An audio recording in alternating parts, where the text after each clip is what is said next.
میں حافظ بھی ہوں الحمدللہ۔ میں ایک مرتبہ اپنے دوست کے ساتھ بیٹھا ہوا تھا، تو وہ کام بھی کر رہے تھے اور ساتھ میں وہ فیس بک بھی دیکھ رہے تھے۔ تو میں نے ان سے موبائل لے لیا، میں نے کہا آپ پہلے اپنا کام کر لیں، اس کے بعد فیس بک دیکھ لیں۔ موبائل میرے ہاتھ میں تھا تو میں نے استعمال کرنا شروع کر دیا۔ تو اس میں جو ہے نا یہ بصیرہ والوں کا اشتہار آیا، عربک گرامر سیکھنے والوں کے لیے خوشخبری۔ تو اس میں عامر سہیل صاحب کا نام جب میں نے دیکھا تو مجھے مزید خوشی بھی ہوئی اور پڑھنے میں جو ہے نا وہ دلچسپی بھی پیدا ہوئی۔ جیسے کہ سر نے کہا کہ ہم ابھی اس لیول پہ نہیں آئے کہ ہم کہیں بھائی عرب کہاں پہ، ہم ٹکر دینے کے لیے آئے ہیں، لیکن الحمدللہ ہمیں اس کورس سے فائدہ ہوا۔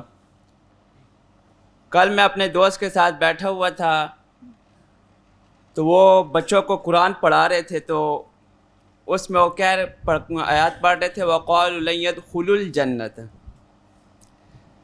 تو میں ذرا خاموش بھی ہو گیا، میں نے کہا چلو میں حافظ تو ہوں لیکن یہ دیکھ کے پڑھا رہے ہیں قرآن سے دیکھ کے تو یہ صحیح پڑھا رہے ہوں گے۔ لیکن پھر میں نے جب کہا کہ سر نے بتایا کہ لفظ لن جو ہے یہ بعد والے کو نسب دیتا ہے، تو میں نے قاری صاحب کو کہا قاری صاحب آپ غلط پڑھا رہے ہیں۔ قاری صاحب کہہ رہے ہیں بھائی میں کیا پڑھا رہا ہوں؟ میں نے کہا بھائی آپ پڑھا رہے ہیں وَقَالُوا لَن يَدْخُلُوا الْجَنَّةَ۔ تو انہوں نے غور سے دیکھا تو انہوں نے کہا بچوں آپ نے غلطی کیوں نہیں نکالی؟